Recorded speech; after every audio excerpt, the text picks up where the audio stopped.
Let's mic सारा दिन with Anil Chaturvedi.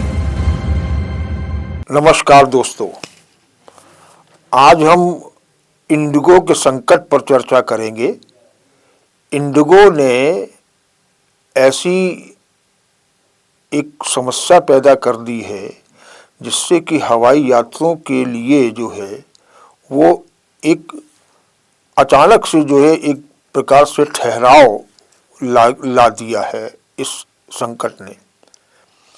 इस पूरे संकट पे आजकल चर्चा खूब हो रही है। अभी एक हफ्ते मतलब 2-3-4 दिन पहले तक ही ये एक चर्चा बहुत ही प्रमुख खबर थी। सारी जगह पे सब जगह इसके बातचीत हो रही, चर्चा हो रही थी। संसद में बातें हुई, मीडिया में बातें हुई, एयरपोर्ट पर सबों ने काफ़ी हंगामे देखे हैं। केवल उसकी वजह केवल एक और एक एयरलाइन कंपनी है जिसका नाम है इंडिगो।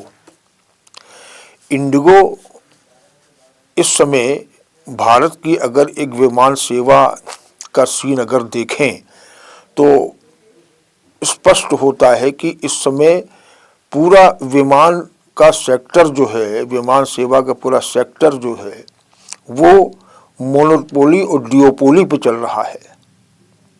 मोनोपोली मतलब ये कि इस समय भारतीय विमान जो वो सेक्टर है उसमें 60% जो एक विमान सेवा का बाजार है उसमें इंडिगो का कब्जा है और बाकी 30% जो है 30% जो है वो एयर इंडिया का बाजार में कब्जा है। इसके मतलब साफ है कि बाकी और एयरलाइंस पूरी बिल्कुल मुकाबले में है ही नहीं और केवल इन दो एयरलाइंस जो है वही भारतीय विमान सेक्टर में जो है कब्जा जमाए बैठी हुई हैं। इसी का मेन वजह है कि जब इंडिगो ने अचानक से अपनी फ़्लाइटें कैंसिल करना शुरू किया तो एक हंगामा समझ गया। एयरपोर्ट पर यात्री परेशान होते रहे, फ़्लाइटें एक के बाद एक कैंसिल होती चली गईं, जो कभी उड़ी भी बीच में तो घंटों लेट उड़ी। एयरपोर्ट पर यात्री पहुंच गए तब उनको अनाउंस किया कि साहब आपकी फ़्लाइट लेट है या कैंसिल है। उनके लिए कोई दूसरा विकल्प नहीं बचा जिसकी वजह से वो इधर से उधर जाएं या दूसरा एक साधन लें अपने गंतव्य तक जाने के लिए।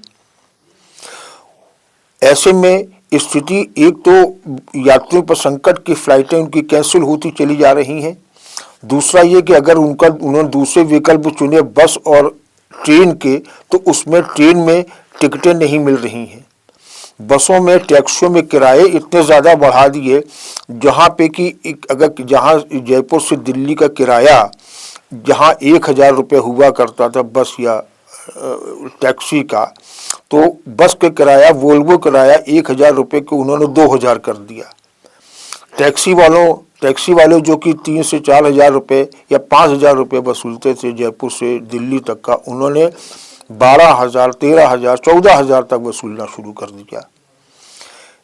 ये तो एयरलाइंस के इतर की स्थिति है। एयरलाइंस वालों ने बदमाशी क्या करी कि एक तो फ़्लाइट कैंसिल कर दी और कोई मजबूरी में अगर किसी को जाना पड़े तो उनको ऊंची दरों पर बाकी और एयरलाइंस ने अपने टिकट देने शुरू कर दिए। उदाहरण के लिए जयपुर से ही देख लीजिए, जयपुर से पुणे के टिकट जो कि पहले 4-5 हज़ार का आता रहा है वो किराया 21,000 तक पहुंचा दिया। इसी प्रकार से बेंगलुरु को किराया जो है वो 35,000 तक पहुंचा दिया। हैदराबाद, मुंबई, इन सब के किराया जो है, कोलकाता के किराया जो है उसमें तिगुनी चौगुनी तक बढ़ोतरी कर दी। ये पूरा जो सीन हुआ, जो संकट हुआ, इसको देखते हुए जो कि हालात देखे जा रहे हैं उनको देखते हुए ये कहा जा सकता है कि ये एक संकट, जैसा कि एयरलाइंस कह रही है कि हमारे पास पायलट की कमी हो गई है, पायलट की कमी की वजह से हमको उड़ानें कैंसिल करनी पड़ रही हैं, ऐसा नहीं है। ये उनकी एक प्रकार से बहानेबाजी है। वास्तविकता ये है कि ये एक बड़ी कैलकुलेटेड रणनीति के तहत ये पूरे संकट पैदा किया गया है। इसकी अगर हम तह पर जाएं तो ये देखेंगे कि वाकई में स्थिति यही रही है। होता क्या है कि ये जो प्राइवेट एयरलाइंस हैं ये अपने पायलटों को, एक तो उन्होंने विमान खूब ज़्यादा ले लिए हैं, विमान सेवाएं खूब ज़्यादा बढ़ा दी हैं, उस हिसाब से उन्होंने पायलट और क्रू मेंबर्स उनकी बढ़ोतरी नहीं करी है। स्थिति ये है कि पायलटों को, क्रू मेंबरों को अपनी ड्यूटी टाइम से डबल काम करना पड़ रहा है, ओवर टाइम करना पड़ रहा है। अब जो समय उनके तय है कुछ घंटों के, उसमें दूना समय उनको लिया जा रहा है। तो ऐसे में जहाँ पे एक पायलट ओवर ड्यूटी कर रहा है, ओवर टाइम कर रहा है, तो जाहिर बात है कि एक वो भी इंसान है, तो उसको भी थकावट होती है, उसको भी नींद लगती है। अगर आप उसको वो नहीं दोगे तो इसका असर कहाँ पड़ेगा? विमान दुर्घटनाओं पे। तो और ऐसा स्थिति बनी है, ये बात फैक्ट है, क्योंकि एक सर्वे अभी हाल में हुआ, उसमें ये स्पष्ट किया गया कि पायलटों की थकान की वजह से दुनिया भर में करीब 15 से 20% जो दुर्घटनाएं, विमान दुर्घटनाएं हुई हैं, वो पायलटों की थकावट, पूरी नींद न लेने की वजह से, ओवर टाइम करने की वजह से हुई हैं। ये जो स्थिति हुई है उसको देखते ही हुए जो हमारे नियामक संस्थाएं हैं, जैसे DGCA है, director general of civil aviation, उन्होंने नागरिक उड्डयन मंत्रालय, इन सब ने एक नियम बनाए, नियम तय किए, और नियम जो बनाए उसमें यही मुख्य बात थी कि उन्होंने जो फ्लाइट ड्यूटी टाइम, जो नाइट ड्यूटी टाइम जो फ्लाइट का होता है, जिसको कि फ्लाइट ड्यूटी टाइम लिमिट्स बोला जाता है, शॉर्ट में उसको FDTL बोला जाता है, वो एक रूल बनाए। वो रूल बड़े वाजिब थे, बहुत ही अच्छे ही रूल बनाए थे, पर उसको जो है, क्योंकि एयरलाइंस इस समय मोनोपोली पे चल रही है, उसने दबाव डाला सरकार पर, जो आपके DGCA पर, कि जो आपके ये रूल हैं इसको थोड़े समय के लिए रोकिए, इसको लागू मत कीजिए। ये रूल जो है ये जनवरी 2024 में अधिसूचित हो चुके थे, और ये तय हुआ कि मार्च 2024 से ये रूल लागू किए जाएंगे। इंडिगो जैसी कंपनी जो है, जिसका मोनोपोली है हवाई क्षेत्र में इस समय, उसने दबाव डाला सरकार पर, और सरकार पर दबाव डाल के इसको जो है टलवा दिया कि साहब इसको फिलहाल अभी डालिए, क्योंकि हमारे पास पायलट नहीं है, उसकी कमी है, और ऐसी स्थिति होने पर फ्लाइटें कैंसिल करनी पड़ सकती हैं। ये उसने एक प्रकार से चेतावनी दी नियामक संस्थान को। तो नियामक संस्थान ने स्थितियां देखते हुए उनको एक छूट दे दी कि चलिए हम इसको फिलहाल अभी हम टालते हैं, इसका जो क्रियान्वयन है उसको हम टाल देते हैं। आप देखिए कि मार्च 2024 में लागू होने वाले नियम को टाला गया, एयरलाइंस, इंडिगो एयरलाइंस को समय दिया गया, लेकिन उसने 18 महीने तक न कोई भर्ती करी, पायलटों की नई भर्ती करी, न क्रू की भर्ती करी, और जैसा चल रहा था वैसी ढर्रे पे चलते चले गए। अब स्थिति जब ये हुई कि जब सरकार को जब दबाव डाला, और सरकार पर दबाव डालने के लिए कोर्ट ने भी इसको प्रेशराइज किया, high court, Delhi high court ने उनसे ये कहा कि सरकार से कि साहब आपने जो नियम बनाए हैं इसको तत्काल लागू करिए। तो जब इंडिगो वालों को, इंडिगो मैनेजमेंट को ये मालूम पड़ा कि सरकार अब ये अपने रूल लागू करने जा रही है, तो उसने क्या किया कि उसने ये जो क्राइसिस जो अभी हालिया हुई है, ये क्राइसिस उसी का नतीजा है। सरकार अगर दबाव डालती है तो बिल्कुल कियास पैदा कर दो, फ्लाइटें कैंसिल कर दो, हंगामा खड़ा करवा दे एयरपोर्ट पर, ताकि इसके सब, जब ये स्थिति होगी तो सरकार इस सब पे काबू पाने के लिए हमको नियम में ढील दे देगी। और हुआ यही, सामने ये आ रहा है कि जब हल्ला हुआ, मीडिया में निकला, लोगों को परेशानी हुई, उन्होंने काफ़ी एयरपोर्ट पे, कई एयरपोर्ट्स पर जो है अच्छे खासे हंगामे का दृश्य दिखाई देने लगा, यात्री परेशान होने लगे, यात्रियों की समस्याएं सामने आने लगी मीडिया में। तो सरकार ने इन सब की इस तात्कालिक जो एक संकट था उसको दूर करने के लिए इंडिगो को थोड़ा सा छूट दे दी। ये एक सोची समझी जो एक रणनीति के तहत जो ये संकट पैदा किया गया है, उसका यही एक नतीजा सामने आया है। और आप देखिए कि सरकार को बहुत दबाव में आकर के ये नियम जो छूट देने पड़ी, वो देनी ये पड़ी कि जो सरकार के जो नाइट ड्यूटी जो उनकी थी, नाइट ड्यूटी जो टाइमिंग जो कम की हुई थी, उसमें हल्का सा रूल में हल्का सा शिथिलता लाई सरकार। 5 दिसंबर को उन्होंने जो पायलट की जो छुट्टी का समय था, उसमें वीकली जो रेस्ट होता उसको शामिल कर दिया। लिहाजा जब पायलटों को जो राहत मिलती थी वीकली ऑफ की और जो छुट्टियों की, उसमें अब कोई फर्क नहीं रह गया, वही पुराने ढर्रे पे स्थितियां लौट आ रही हैं।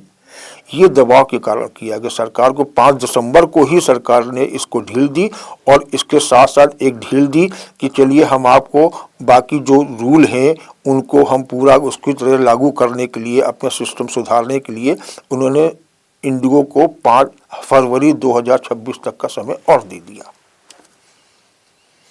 तो ये एक मिली भगत जो है, एक प्रकार से इसको नूरा कुश्ती ही कह सकते हैं सरकार और इंडिगो मैनेजमेंट के बीच में। आप गौर करिए कि जो सरकार ने जो रूल बनाए, जिसको कि मार्च 2024 में लागू हो जाना चाहिए था, वो रूल इतने अच्छे बनाए थे और इतने वाजिब थे कि जिनको कि किसी भी एयरलाइंस को अपनी सुरक्षा का हवाला देते हुए लागू करने में कोई दिक्कत नहीं होनी चाहिए थी।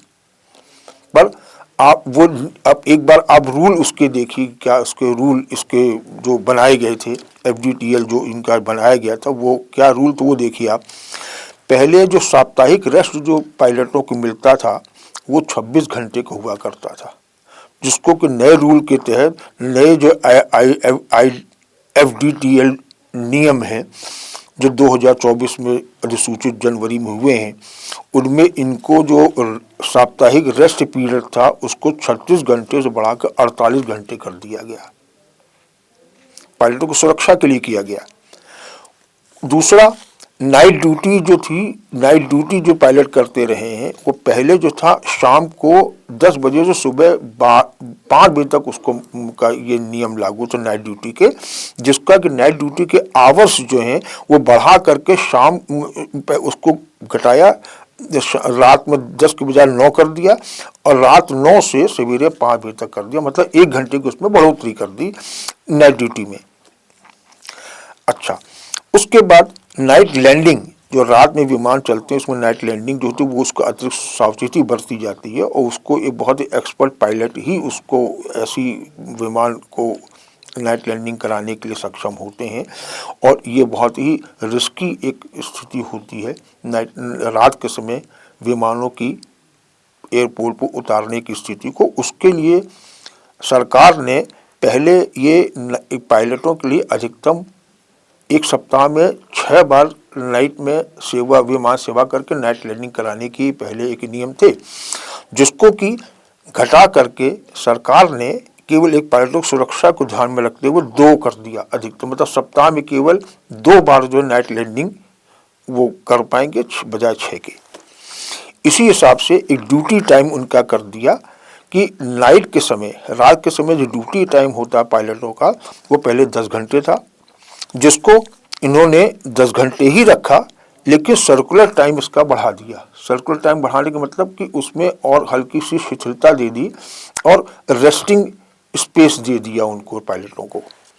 इसी प्रकार से फैटिंग रिपोर्टिंग जो है, जो आराम की पायलटों की सुरक्षा मानकों की, जो पायलटों के क्रू को रेस्ट की बात थी, वो पहले फैटिंग रिपोर्टिंग जो थी वो एयरलाइंस कंपनियां जो हैं वो सरकार को देती नहीं थी, वैकल्पिक था कि आप दे दो चाहे ना दे दो, पर अब उसको अनिवार्य कर दिया सरकार ने हर 3 माह बाद इस फैटिंग रिपोर्टिंग की अनिवार्य कर दिया, जो कि आपको एयरलाइंस को हर 3 महीने में ये सारी जो चीज़ें हैं आपकी, जो आपने साप्ताहिक पीरियड कितना आपने करा है, नाइट ड्यूटी क्या स्थिति बनी है, नाइट लैंडिंग क्या स्थिति बनी, जो नए कानून के तहत आप ये सब सारे नए कानूनों के तहत अपनी एयरलाइंस का संचालन कर रहे हैं कि नहीं कर रहे हैं, इन सबकी रिपोर्टिंग आपको देनी पड़ेगी हर 3 महीने में। ये नियम नियम जो है वो आपके जो आपके FDTL के हैं वो सरकार ने लागू करे। तो नियम कोई खराब नहीं है, अच्छे नियम है और पायलटों की सुरक्षा के लिए हिसाब से दिए गए। और पायलट ही जो है वो विमान का एक चालक है।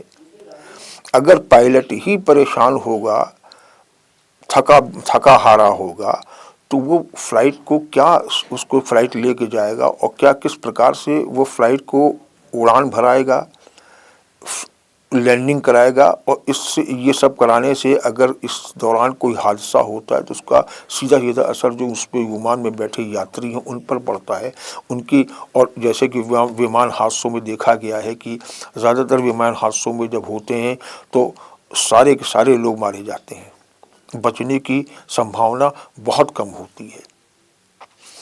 अभी जो अहमदाबाद में जो एक हादसा हुआ है इंडियन एयरलाइंस का, उसके बाद इन नियमों को लागू करने का एक बहुत ही ज़रूरी इसको हो गया था, जो कि करना चाहिए था। उसी प्रकार सरकार ने जब इसको लागू किया तो एयरलाइंस वालों ने ये अपनी हरकतें करनी शुरू कर दी।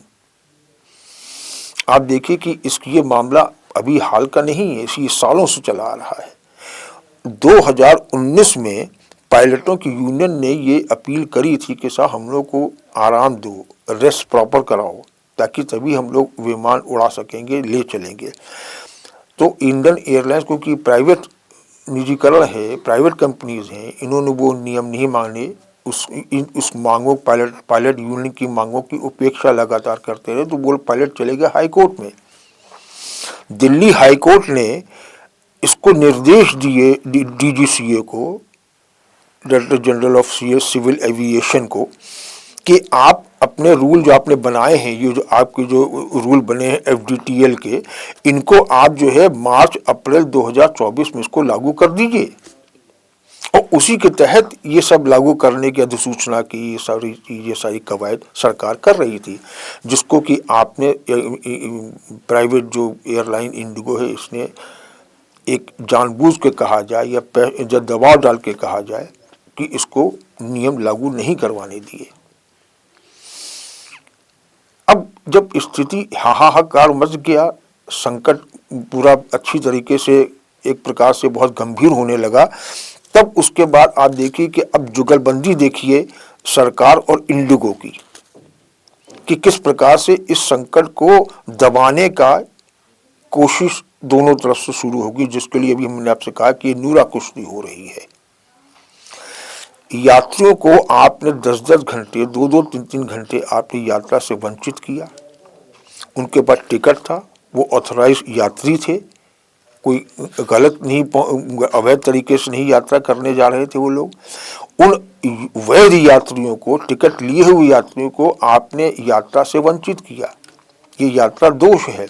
आपने घंटों उनको एयरपोर्ट पर बैठाए रखा, ये भी एक आप प्रताड़ित किए प्रकार से उन यात्रियों को। इसके लिए जब मुआवजा देने की बात आई, तब उसमें भी देखिए खेल शुरू हो गया। इधर संसद चल रही है, संसद सत्र चल रहा है, विपक्षी दलों ने सरकार पर दबाव डाला, तो दबाव डाल के जब डालने लगे, माहौल बनने लगा, तो इंडिगो ने एक गुस्सा सबका शांत करने के लिए एक हल्की सी, जैसे थोड़ा सा एक टुकड़ा डाला जाता है, उसने अभी कल परसों जो है उसने अनाउंस किया है कि जो गंभीर प्रभावित यात्री रहे हैं इस पूरे दौरान में, एक हफ्ते भर की जो हाहाकार मचा है, जो संकट मचा है, उनको हम जो है 10,000 रुपये का कूपन देंगे मुआवजे के रूप में। इसमें भी देखिए खेल हो रहा है। एक तो उसने गंभीर प्रभावित एक कैटेगरी दे दी, वो गंभीर प्रभावित कौन है इसको एयरलाइंस तय करेगी। कोई ज़्यादा उसका कोई ज़्यादा विस्तार में कुछ नहीं बताया कि गंभीर प्रभावित यात्रियों की कैटेगरी क्या होगी, प्रभावित यात्रियों की कैटेगरी क्या होगी, ये सब कुछ उसने स्पष्टीकरण नहीं दिया। वो अपने हिसाब से तय करेगी, वो किसको गंभीर प्रभावित मानती है, किसको नहीं मानती, ये भी वही तय करेगी। और उसके हिसाब से आप देख, ये जो नुकसान यात्रियों को हुआ है, जो बढ़े हुए किराए जो बढ़ाए गए हैं इसी मुनाफे के चक्कर में, तो इस वो बढ़े किराए दे देकर वो अपने गंतव्य तक या अपने जहाँ जहाँ जाना वहाँ तक चले गए, कितना भारी हजारों रुपए का नुकसान उनको उठाना पड़ा है। उसको आपने एक जो ऊँट के मुंह में जीरा की एक कहावत होती है कि हजारों रुपए और अगर परिवार से लाखों रुपए फूके गए हैं अपनी सड़क से, ट्रेन से या महंगे किराए की यात्री या विमान यात्रा करके जो पहुँचे हैं, खर्च किए हैं, उनको आप मात्र 10,000 रुपये को कूपन दे रहे हो। ये सीधे सीधे एक प्रकार की मनमानी है, बदमाशी है। मनमानी भी नहीं, बदमाशी है। ये स्थिति बनी है मुआवजे को लेकर के, जबकि मुआवजे के लिए संसद तक में आवाज़ उठ चुकी है कि इनको प्रॉपर मुआवजा यात्रियों को दिलवाया जाए। सरकार ने जब दबाव देखा तो सरकार ने एयरलाइंस से कहा भाई कुछ थोड़ा बहुत अनाउंस कर दो ताकि हमारी एक जान बचे। जो मेरे पीछे विपक्षी दल पड़े हैं, इधर जनता परेशान हुई, वो मांग कर रही है, मीडिया पर मांग कर रहा है, और अब ये मामला हो सकता कोर्ट में भी चला जाए, कोर्ट भी आदेश कर दे। तो उन सब से बचने के लिए उन्होंने एक बहुत ही हास्यास्पद एक घोषणा कर दी 10,000 रुपये के कूपन की। अब ये कूपन जो है, इस कूपन में भी खेल है। ये कूपन जो है, इसमें इस कूपन से वो एयरलाइंस क्या करने जा रही है? क्या कैश में पैसा वापस करेगी, या उन यात्रियों को अगले जब स्थिति सामान्य हो जाएगी, आगे कभी विमान यात्राएं करनी पड़ेंगी, तो आप उसको इंडिगो में ही करिए, उसमें वो आपके टिकट पे कंसेशन कुछ इसी रूप में कूपन के दिए राशि के रूप में कर सकती है।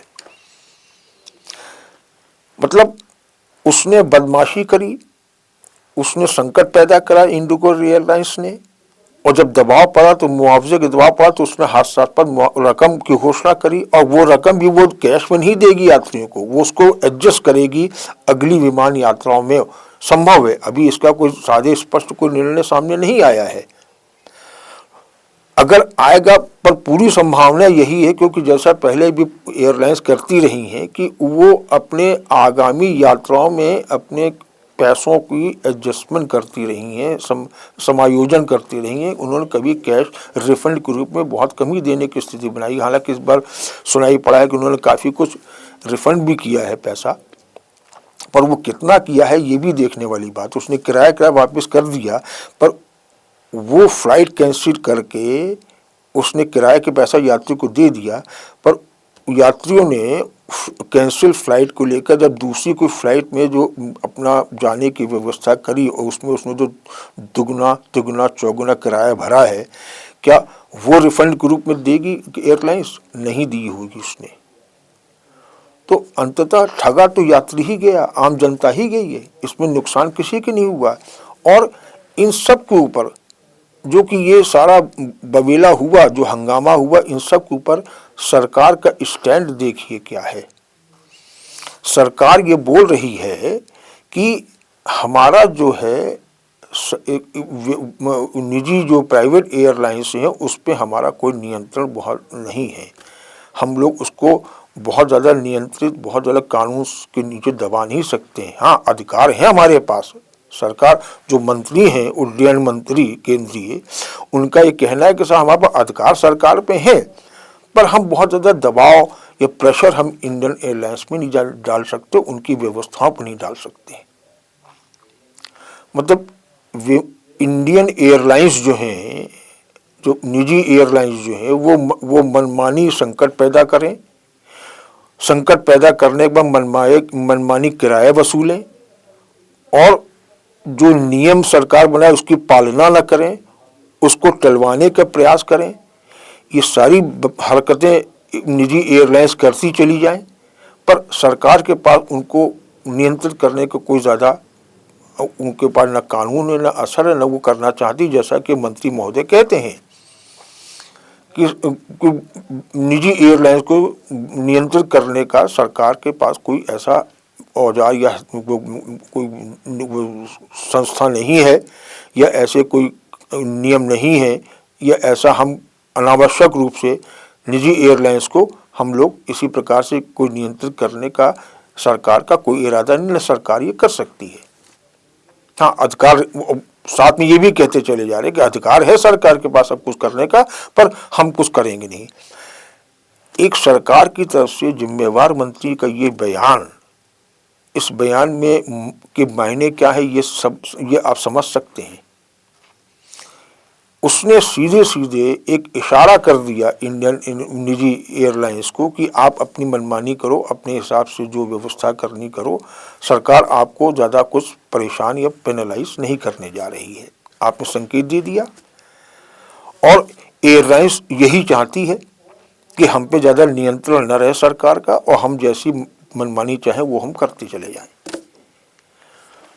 तो ये जहाँ तक ऐसी स्थिति आ रही है सामने, इसमें बहुत ही गंभीर ये विषय है। इसको एक बार ये संकट जो अब आया है, ये दोबारा ऐसा संकट ना आए और जो पायलट जो कि वहाँ एक विमान का एक चालक एक है, उसको पूरी सुरक्षा देने के लिए एक नियम बनने चाहिए सरकार की तरफ से भी, मीडिया भी इस पे दबाव डाले, इस पे आवाज़ उठाए, पब्लिक का भी दबाव उठे। दो तीन मुद्दे ऐसे हैं जिन पे कि इस समय बहुत ज़रूरी है गौर करना। न्यायपालिका भी इसमें दखल दे। पायलट की सुरक्षा, किराया, मनमाना किराया वसूलने की जो एक ट्रेंड चला आ रहा है, जो क्रोनिक कैपिटलिज्म जिसको कहा जा सकता है कि कमाई के चक्कर में सुरक्षा से सौदा, सुरक्षा से समझौता, ये क्रोनिक कैपिटलिज्म होता है। इसको समाप्त करने की बहुत ज़रूरत है। इसको अगर नहीं समाप्त करेंगे तो फिर आगे भी स्थिति वही आएगी जो कि अभी आई है। जब चाहे विमान कंपनियां जो हैं अपनी एक संकट पैदा कर दें, विमान फ्लाइटों को उड़ान बंद करके, जब चाहे उड़ान बंद करके जब क्राइसिस हो तो जब चाहे मनमाना किराया बढ़ा दें। ये स्थिति बाकी और देशों में ऐसी स्थिति नहीं हमने कभी सुनी या कभी सुनाई पड़ती है कि वहाँ पे इस प्रकार से क्राइसिस हुई तो विमान कंपनी किराए बढ़ गए और वसूली हो गई, अंधाधुंध वसूली होने लगी और सरकार ने कुछ नहीं किया, जो कि भारत में दिखाई पड़ रहा है।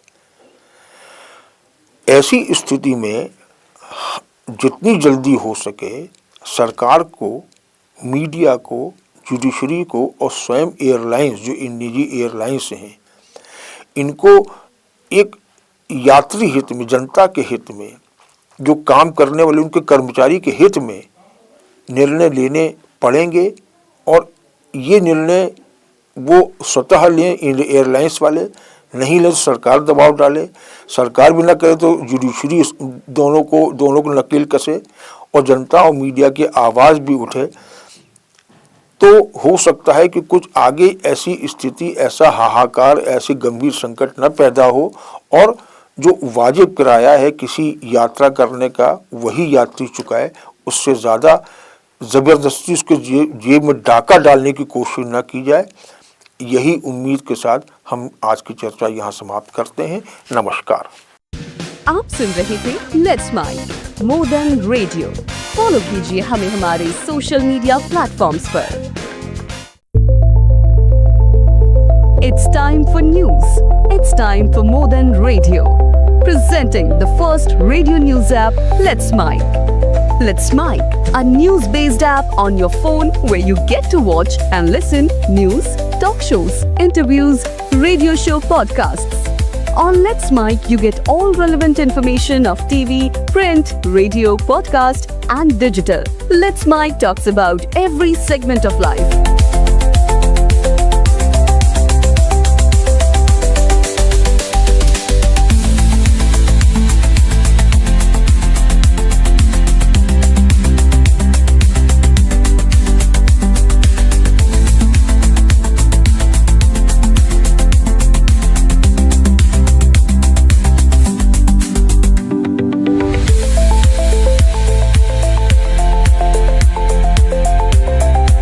Download the app now from Play Store. Available both on Android and iOS mobile phones.